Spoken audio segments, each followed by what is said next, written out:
अनपेक्षित लग्न भाग 2. जेव्हा वंशने दर्शला रिवाला आत पाठवण्याचा सल्ला दिला तेव्हा दर्श स्वतःशीच कुरकुरला. आता त्या बिचाऱ्या मुलीचे काय होईल देवालाच माहीत.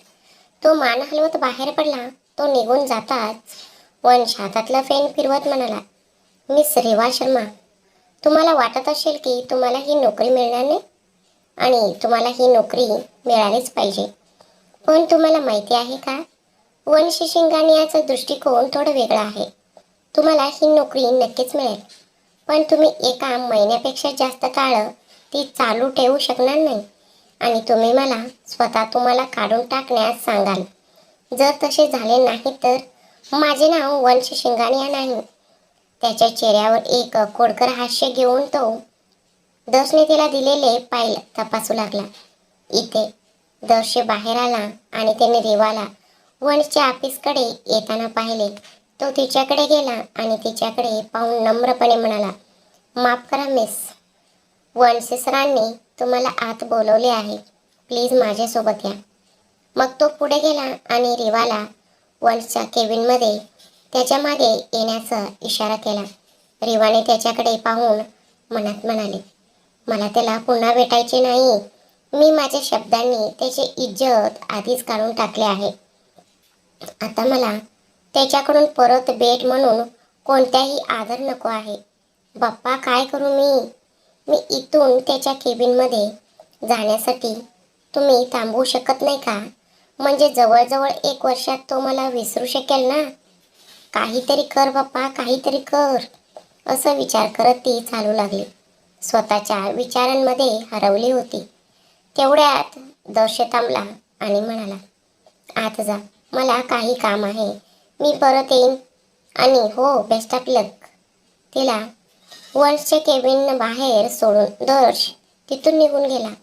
रिवा शांतपणे बाप्पांचे नाव घेत म्हणाली, बाप्पा, काय होते ते पाहू. असं म्हणत हात जोडून तिने केबिनचा दरवाजा हळुवारपणे ठोठावला.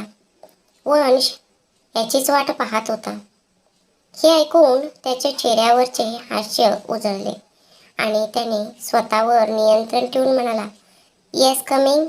हे ऐकून रिवा एक दीर्घ श्वास घेऊन आत गेली. जणू ती वंशला पहिल्यांदाच भेटत आहे असे भासवत होती. म्हणूनच त्याला पाहताच ती नम्रपणे म्हणाली, गुड मॉर्निंग सर. ह्यावर वंश हसला आणि म्हणाला, गुड मॉर्निंग मिस चटरपटर शर्मा, बसा. त्याने तिला चटरपटर हाक मारल्याचे ऐकून रिवाने त्याच्याकडे पाहिले, पण नंतर ती काहीही बोलली नाही आणि शांत बसली. तेवढ्यात वंशच्या फोनवर एक सूचना आली. त्याने ती उघडली आणि पाहिले की दर्शनी रिवाचा PDF पाठवला होता. त्याने तो उघडला आणि स्वतःशी म्हणाला, माझ्या मते तिला ती नोकरी मिळायला हवी होती. तिचे गुण खूप चांगले आहेत. तिला तिच्या प्रॅक्टिकल इंटर्नशिपमध्येही चांगले गुण मिळाले आहेत. म्हणून मला वाटत नाही की तिला नोकरी देण्याचा माझा निर्णय चुकीचा असेल. आणि पुढच्याच क्षणी रिवाकडे पाहून तो म्हणाला, चला मिस चटरपटर शर्मा, तुमची चटरपटर बाजूला ठेवूया. आपण तुमची इंटरव्ह्यू सुरू करूया. रिवाला हे नाव ऐकून आता सहन झाले नाही. म्हणून ती मनात म्हणाली, हा माणूस माझ्याशी गप्पा मारायला आला आहे का? तो स्वतः खूप वेळापासून बदकासारखा बडबडत आहे.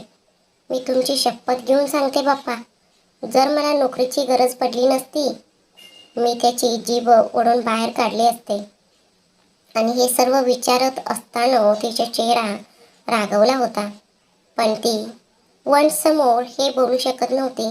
म्हणून काही क्षणानंतर ती फक्त हसली.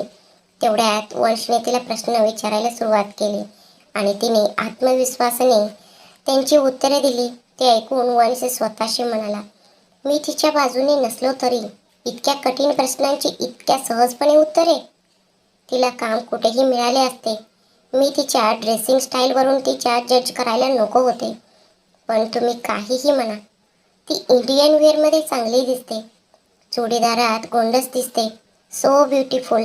आणि हे विचार करताना काही अज्ञात कारणास्तव वंश तिचे चेहरा हरवू लागला. पण तेवढ्यात दर्श आत आला आणि म्हणाला, ऐका, सायलीने फोन केला आहे. तिला तुमच्याशी तातडीने बोलायचे आहे. आणि वंशने हे ऐकता सुट्टीवर आला आणि रेवाला म्हणाला, कंग्रॅच्युलेशन मिस शर्मा, तुम्हाला नोकरी मिळाली आहे. तुम्ही उद्या ऑफिसमध्ये रुजू होऊ शकता.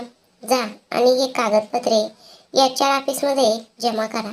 त्याने एका कागदावर सही केली आणि ती तिच्या हातात दिली, जी तिचे अपॉइंटमेंट लेटर होते. अपॉइंटमेंट लेटर पाहून रिवाच्या डोळ्यात अश्रू आले, पण तिने ते मागे ठेवले. वन्सच्या हातातून लेटर घेत ती हळुवारपणे म्हणाली, थँक्यू सर, माझ्या शब्दाकडे दुर्लक्ष केल्याबद्दल आणि मला हे काम दिल्याबद्दल खूप खूप धन्यवाद. आणि तुमच्याबद्दल हे सर्व बोलल्याबद्दल मला खूप वाईट वाटते. शक्य असल्यास मला माफ करा. हे काम देऊन तुम्ही माझ्यावर किती उपकार केले आहेत हे तुम्हाला माहितीही नाही. असे म्हणून ती उभी राहिली आणि निघून गेली. तिच्या सुंदर गारे डोळ्यात अश्रू चमकत असल्याचे पाहून वंशला ते आवडले नाही आणि त्याला का हे जाणून घ्यायची इच्छा झाली. त्याने स्वतःशी विचार केला, मला काय झाले आहे ते शोधून काढावे लागेल. पण दुसऱ्याच क्षणी त्याचे विचार झटकून टाकत त्याने दशचा फोन त्याच्या हातातून घेतला आणि म्हणाला, hi baby, I am here only. मी कामात व्यस्त होतो. असे म्हणत तो त्या मुलीशी फोनवर अतिशय प्रेमळ स्वरात बोलू लागला. त्याचे शब्द दारापर्यंत पोचले आणि रिवाच्या कानात घुमत होते. म्हणूनच ती स्वतःशी म्हणाली, तो किती मुलींना इम्प्रेस करतो देव जाणे. म्हणूनच तुला त्याच्यापासून दूर राहावे लागेल रिवा. बाकीचे तुझ्यावर अवलंबून आहे. बाप्पा, मला काम मिळवून दिल्याबद्दल खूप खूप धन्यवाद. मी घरी जाऊन बोलेन. मी आता निघते, उशीर होत आहे. असे म्हणत ती HR ऑफिसकडे निघाली. तिने तिचे अपॉइंटमेंट लेटर आणि आवश्यक कागदपत्रे घेतली आणि वन्सच्या ऑफिसमधून निघून गेली. संपूर्ण दिवस असंच गेला आणि काम संपल्यानंतर वंश दर्शसोबत त्याच्या गाडीत बसला आणि शिंगाणे मेन्शनकडे निघाला. गाडीत वंश खिडकी बाहेर बसून मुंबई शहराकडे पाहत होता, जे दिव्यांनी चमकत होते. तेव्हा अचानक समोरच्या सीटवर बसलेला दर्शने शांतता तोडली आणि म्हणाला, बघ, मी सांगतो ऐक. त्या मुलीला त्रास देऊ नको. तिच्या आयुष्यात आधीच खूप प्रॉब्लेम्स आहेत. मला जितके जास्त कळले तितकेच मला वाईट वाटले आणि मला तिचा अभिमान आहे की प्रॉब्लेम्सपासून पळून जाण्याऐवजी ती त्यांना तोंड देत आहे. मग वंश म्हणाला, वंश शिंगाणे यांनी खूप पूर्वीपासून त्याचे निर्णय बदलणे थांबवले आहे. कारण निर्णय तेच बदलतात ज्यांचे शब्द निरर्थक असतात आणि मी माझे निर्णय बदलू शकत नाही. माझे शब्द इतके स्वस्त नाहीत. हे बोलताना दर्श त्याच्या चेहऱ्यावरील भाव स्पष्टपणे समजू शकला, पण तो काहीच बोलला नाही. काही वेळाने दोघे शिंगाणे मेन्शनमध्ये पोचले. वंश गाडीतून उतरणारच होता तेव्हा दर्श पुन्हा म्हणाला, मी तुला रेवाबद्दल काहीतरी पाठवले आहे. शक्य असल्यास तू एकदा ते पाहू शकतोस. कदाचित तुझे निर्णय बदलू शकतो. कारण वंश शिंगाणिया होण्यापूर्वी तो माझा मित्र, प्रिय मित्र वंश होता. तो कधीही गरजू माणसांना कुणाशीही तडजोड करणार नाही. हा वंश कितीही लपवण्याचा प्रयत्न केला तरी मला माहीत आहे की वंश कधीही कुठेही जाणार नाही. आणि दर्शने हे सांगताच त्याच्या चेहऱ्यावर हास्य उमटले. वंशने हे ऐकून त्याच्याकडे पाहिले, पण काहीही न बोलता शांतपणे शिंगाणिया मेन्शनमध्ये गेला. तो आत येताच सोफ्यावर बसलेला एका वृद्ध महिलेने त्याला पाहून त्याच्याकडे आली आणि म्हणाली, तू आलास? ये माझ्यासोबत बस. आजकाल तुला यायला खूप वेळ लागत आहे. वंशू, मी तुझीच वाट पाहत होते. फ्रेश होऊन ये, एकत्र जेवायला बसूया. तोपर्यंत मी गिरधरला जेवण गरम करायला सांगते आणि वेदालाही बोलवते. आज ती तिच्या खोलीत रुसून बसली आहे कारण तुझ्यावर रागवली आहे. तिचे बोलणे ऐकून वंशचा चेहरा गोड हास्याने उजळला आणि त्याने तिचं गाल ओढला आणि म्हणाला, अगं आजी, काळजी करू नकोस. मी येतोय हात पाय धुवून आणि मी वेदालाही बोलवून आणतो. शेवटी ती माझी लाडकी बहीण आहे. ती माझ्यावर नाराज आहे म्हणून मीच तिला शांत करायला हवं. आणि तू जाऊन डायनिंग टेबलावर बस. मी 10 मिनिटात परत येईन. असे म्हणत तो आजीच्या गालाचे प्रेमाने चुंबन घेत त्याच्या खोलीत निघून जातो. त्याला जाताना पाहून कल्याणी म्हणजेच वंशची आजी स्वतःशीच म्हणते, मी काय करू शकते वंश, तू अजूनही तसेच आहेस, जणू काहीच झाले नाही. पण आपण सर्वजण जाणतो की तू काय अनुभवले आहेस. मला इच्छा आहे की कोणीतरी तुझी काळजी घेण्यासाठी यावे, म्हणजे माझी काळजी संपेल. आता मला देवाकडे जाण्याची वेळ आली आहे. पण तुझे नशिबात काय आहे हे विचार करत तिच्या डोळ्यातून अश्रू वाहू लागतात. ती ते पोचते आणि स्वयंपाकघरात जाते. स्वयंपाकघराकडे येताना तिने कोणाला तरी हाक मारली. गिरधर गिरधर. तिच्या आवाजावर गिरधर, एक मध्यमवयीन माणूस, बाहेर आला आणि म्हणाला, हो मॅडम. कल्याणी त्यांना म्हणाली, माझ्यावर एक उपकार करा. वंशनी वेदाला जेवण वाढा, असे म्हणत ती डायनिंग टेबलावर हेड ऑफ द मेंबर खुर्चीवर बसली आणि स्वतःशी म्हणाली, मला हे घर सांभाळण्याचं आणि तुमच्या मुलांची काळजी घेण्याचं कंटाळा आला आहे. तुम्ही दोघांनीही त्यांना ह्या जगात सोडले आहे आणि मलाही. आता आम्हाला फक्त त्यांची आणि ह्या घराची काळजी घेणारी कोणीतरी हवी आहे, जेणेकरून मी शांततेत ह्या जबाबदाऱ्यापासून मुक्त होऊ शकेन. असे म्हणत तिने एक दीर्घ श्वास घेतला आणि मंदिराकडे पाहिले, जिथे भगवानांच्या मूर्तीजवळ हार घातलेला एका पुरुष आणि एका महिलेचा फोटो टांगलेला होता. वंश त्याच्या खोलीत आला होता आणि कपडे बदलत होता आणि त्याच्या बहिणीच्या म्हणजे वेदाच्या खोलीकडे जाताना तो स्वतःशी म्हणाला, आता ज्वालामुखी उठणार आहे. शेंगाण्या साहेब, स्वतःची काळजी घ्या, असे म्हणत तो खोलीतून निघून गेला. दार उघडताच त्याच्या चेहऱ्यावर एक उशी पडली. तेवढ्यात एक गोड पण रागीट आवाज आला. ती म्हणाली, भाऊ, मी तुझ्यावर खूप रागवले आहे आणि मला तुझ्याशी अजिबात बोलायचे नाही, म्हणूनच तू निघून जाणेच बरे. नाहीतर तुला माहिती आहे की वेदा शिंगाण्याचा राग वंश शिंगाण्यापेक्षा जास्त धोकादायक आहे आणि त्या वंश शिंगाण्यासाठी सर्वात धोकादायक, ज्याच्याकडे आजकाल त्याच्या बहिणीसाठी वेळ नाही, त्याच्याकडे फक्त त्याच्या मीटिंगसाठी आणि त्या फुलपाखरांसाठी वेळ आहे. यावर वंशने त्याच्या चेहऱ्यावरील उशी काढून वेदाकडे पाहिले, जी बेडवर पायरवून बसली होती. पांढऱ्या टेडीबेअर प्रिंट नाईट सूटमध्ये, जी तिच्या गुबगुबीत चेहऱ्यावर राग खूप गोंडस दिसत होता. पण वंश शिंगाणिया त्याचा एकुलत्या एक बहिणीला, वेदाला, त्याच्यावर रागवू कसे देऊ शकत होते.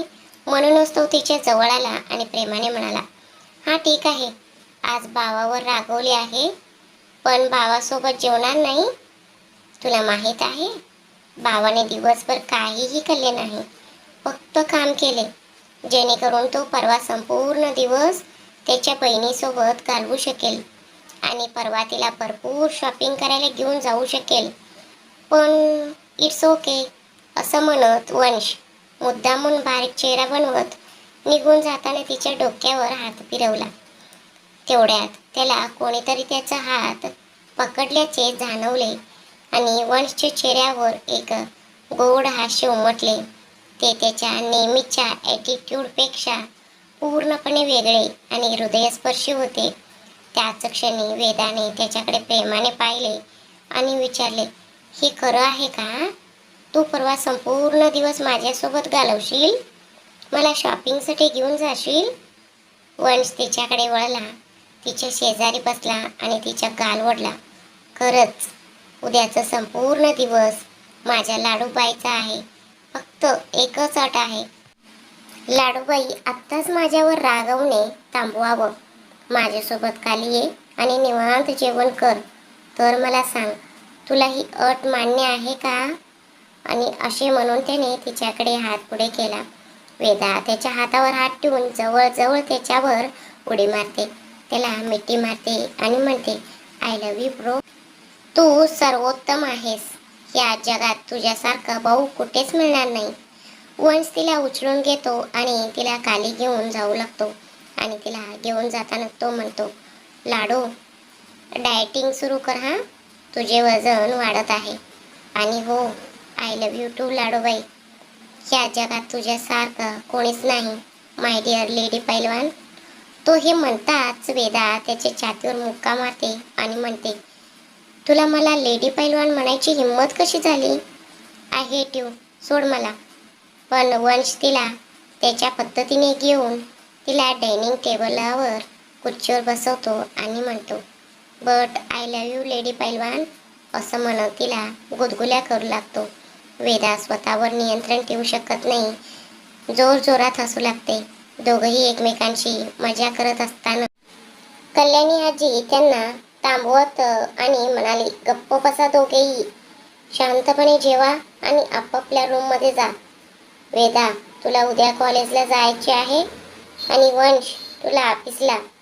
तू किती दंगा करत आहेस?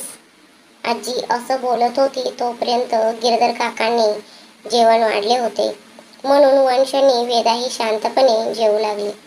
तेवढ्यात वेदा किलबिला हाट करत तिच्या आजीला म्हणाली, तुला माहिती आहे आजी, माझ्या भावाने परवा संपूर्ण दिवस माझ्यासोबत घालवण्याचे वचन दिले आहे.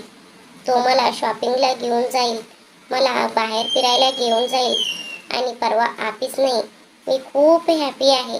हे ऐकून कल्याणीने वंशकडे पाहिले आणि म्हणाले, बर, जर माझी नसेल तर, पण त्याच्याकडे तुझी इच्छा पूर्ण करण्यासाठी वेळ आहे ना, त्यातच मी तुझ्यासाठी खूप आनंदी आहे बाळा. हे ऐकून तिच्या शेजारी बसलेल्या वंशने तिच्या हातावर हात ठेवला आणि म्हणाला, आजी, तुला वाटते मी कोणाशी तरी लग्न करावं? आणि गेल्या वेळी जे घडले त्यानंतर मला त्या गोष्टीवरील विश्वास उडाला आहे, म्हणूनच मी लग्न करू शकत नाही. हो, मी फ्लर्ट करतो आणि गर्लफ्रेंड बदलतो, पण मी आयुष्यभर कुणाला माझ्याशी बांधून ठेवू शकत नाही. मी तुझ्या आणि वेदासाठी इतक्या लवकर कुणावरही विश्वास ठेवू शकत नाही, म्हणूनच मी तुझी इच्छा पूर्ण करू शकत नाही. तू माझा जीव मागूही शकतेस, माझ्याकडे आहे ते मी सगळं द्यायला तयार आहे. हे बोलताना त्याच्या चेहऱ्यावर गंभीर भाव दिसू लागले. आजी बोलणार इतक्यात वंशने तिला थांबवले. प्लीज आजी, आता ह्या विषयावर कोणतीही चर्चा होणार नाही, प्लीज, असं म्हणत शांतपणे जेवू लागला. आजी आणि वेदा देखील पुढील चर्चा न करता जेवू लागले. काही वेळाने वंशच्या खोलीत जेवल्यानंतर तो त्याच्या खोलीत गेला आणि त्याच्या आजीचे शब्द त्याच्या मनात घुमू लागले. स्वतःचे लक्ष विचलित करण्यासाठी त्याने त्याचा फोन स्क्रोल करत असताना तो अचानक चकित झाला. मग त्याला दर्शचा ईमेल दिसला, ज्यामध्ये त्याने रिवाची माहिती पाठवली होती आणि खाली लिहिले होते, कोणत्याही निर्णय घेण्यापूर्वी प्लीज एकदा वाच. त्याने ईमेल उघडला आणि माहिती पाहून तो स्तब्ध झाला. त्याच्या चेहऱ्यावर राग आणि दुःखाचे मिश्र भाव उमटले आणि तो म्हणाला, ह्या जगात कसले लोक असतात. स्वतःला माणूस म्हणून घ्यायलाही लाज वाटली पाहिजे. आणि हे सगळं संकट असूनही ही मुलगी इतकी हसते कशी? ती इतकी आनंदी कशी आहे? आणि हे म्हणत तो त्याच्या निर्णयाचा पुनर्विचार करू लागला. पुढील भागात आपण पाहू की रिवाने काय सहन केले आहे आणि वंश त्याचा निर्णय बदलेल का.